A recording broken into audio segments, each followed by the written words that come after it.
نحمده ونصلي على رسوله الكريم اما بعد فاعوذ بالله من الشيطان الرجيم بسم الله الرحمن الرحيم فأوحينا إليه أن اصنع الفلك بأعيننا ووحينا فإذا جاء أمرنا وفارت النور فاسلك فيها من كل زوجين اثنين وأهلك إلا من سبق عليه القول منهم ولا تخاطبني في الذين ظلموا إنهم مغرقون فإذا استويت أنت ومن معك على الفلك فقل الحمد لله الذي نجانا من القوم الظالمين وقل رب أنزلني منزلا مباركا وأنت خير المنزلين ان فی ذلک لآیۃ وإن كنا لمبتلین۔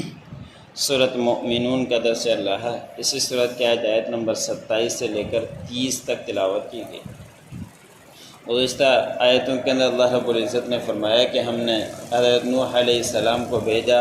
حضرت نوح علیہ السلام اپنی قوم کو صبح شام دن رات سکھ دکھ ہر وقت دعوت دیتے رہے، اور یہی ان کی پکار تھی کہ اے میری قوم کہہ دو کہ اللہ کے سوا کوئی معبود نہیں، تم کامیاب ہو جاؤ گے اور تم اللہ رب العزت سے ڈرتے نہیں ہو۔ بار بار ان کو سمجھاتے رہے، اور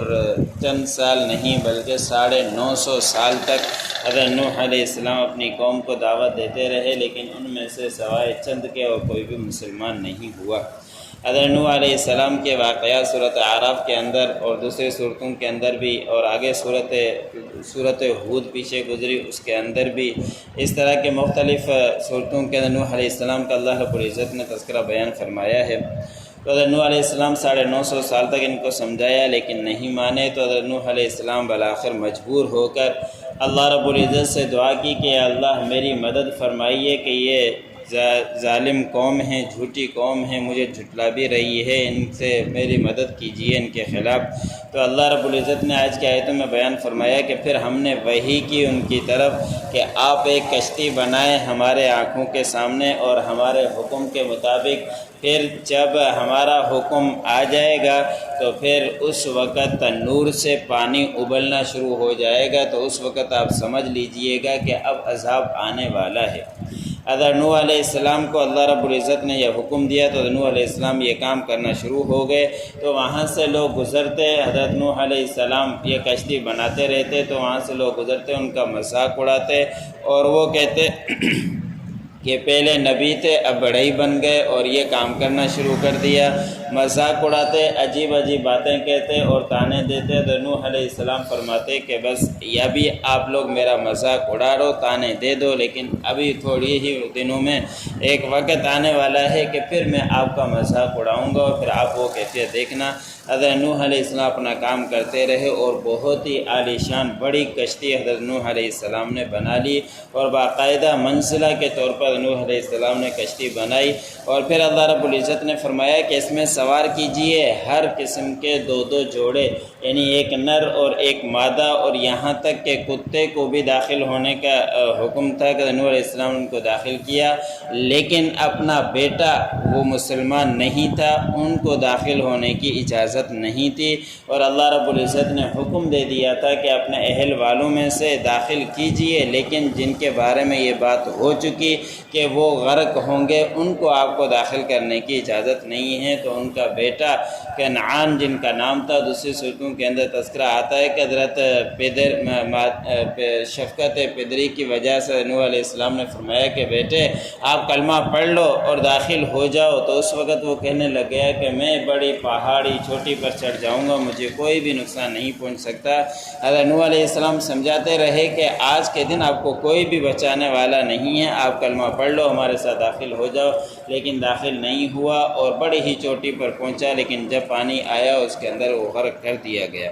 تو اللہ رب العزت نے فرمایا کہ جن کے بارے میں بات ہو چکی ہے وہ تو داخل نہیں ہوں گے، آپ جانوروں میں سے جو حلال ہیں وہ بھی، جو حرام ہیں وہ بھی، نر اور مادہ ان کے اندر داخل کیجئے، تاکہ یہ سیلاب ایسا آئے گا کہ کچھ بھی نہیں بچے گا، جو آپ کے پاس موجود ہوں گے ان سے ہی نسل چلے گی۔ پھر حضرت نوح علیہ السلام نے جوڑا جوڑا داخل کر دیا۔ پھر اللہ رب العزت نے فرمایا کہ آپ مجھ سے مخاطب مت ہوئیے ان لوگوں کے بارے میں جنہوں نے ظلم کیا ہے کہ بے شک وہ تو غرق ہی کیے جائیں گے، یعنی آپ کا بیٹا اور دوسرے جو بھی نافرمان ہیں وہ اس کے اندر غرق ہوں گے، اس کے بارے میں آپ مجھ سے سوال ہرگز مت کرنا۔ پھر اللہ رب العزت نے فرمایا کہ جب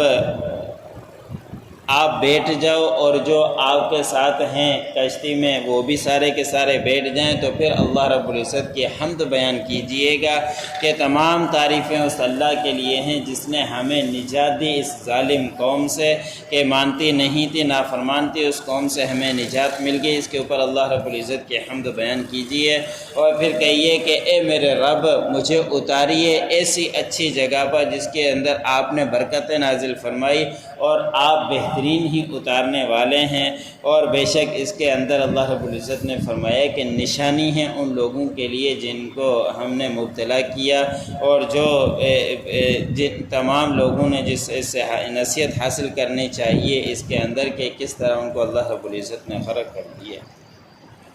فَأَوْحَيْنَا إِلَيْهِ أَنِ اصْنَعِ الْفُلْكَ، بس ہم نے وہی بھیجی حضرت نوح علیہ السلام کی طرف کہ کشتی بنائیے ہمارے آنکھوں کے سامنے، وَوَحْيِنَا، اور ہمارے حکم کے مطابق، فَإِذَا جَاءَ أَمْرُنَا وَفَارَتِ التَّنُّورُ، اور جب ہمارا حکم آئے گا تو تنور بھر جائے گا پانی سے، تنور سے پانی ابلے گا، فَاسْلُكْ فِيهَا مِن كُلٍّ زَوْجَيْنِ اثْنَيْنِ، بس آپ سوار کیجئے اس کشتی میں ہر قسم کے دو جوڑے، وَأَهْلَكَ إِلَّا مَنْ سَبَقَ عَلَيْهِ الْقَوْلُ مِنْهُمْ، اور اپنے اہل والوں کو بھی مگر جن کے بارے میں بات ثابت ہو چکی کہ ان کو آپ اس میں داخل مت کیجئے، وَلَا تُخَاطِبْنِي فِي الَّذِينَ ظَلَمُوا، اور آپ مجھ سے مخاطب بھی مت ہوئیے ان لوگوں کے بارے میں جنہوں نے ظلم کیا، إِنَّهُمْ مُغْرَقُونَ، بے شک وہ غرق کیے جائیں گے۔ فَإِذِ اسْتَوَيْتَ أَنْتَ وَمَن مَّعَكَ عَلَى الْفُلْكِ، جب آپ سوار ہو جائیں اور جو آپ کے ساتھ وہ سوار ہو جائیں کشتی پر، فَقُلِ الْحَمْدُ لِلَّهِ الَّذِي نَجَّانَا مِنَ الْقَوْمِ الظَّالِمِينَ، بس کہیے کہ تمام تعریفیں اللہ کے لیے ہے جس نے ہمیں نجات دی ظالم قوم سے۔ وَقُلْ رَبِّ أَنزِلْنِي مُنزَلًا مُبَارَكًا، اور کہہ دیجئے کہ اے میرے رب آپ اتاریے اچھا اتارنا، بابرکت اتارنا، برکت والی جگہ پر اتارنا، وَأَنْتَ خَيْرُ الْمُنزِلِينَ، اور آپ بہترین اتارنے والے ہیں۔ إِنَّ فِي ذَلِكَ لَآيَاتٍ وَإِن كُنَّا لَمُبْتَلِينَ، بے شک اس میں نشانیاں ہیں ان لوگوں کے لیے جو اس سے عبرت حاصل کرنے والے، جو پڑھا سننے والوں کو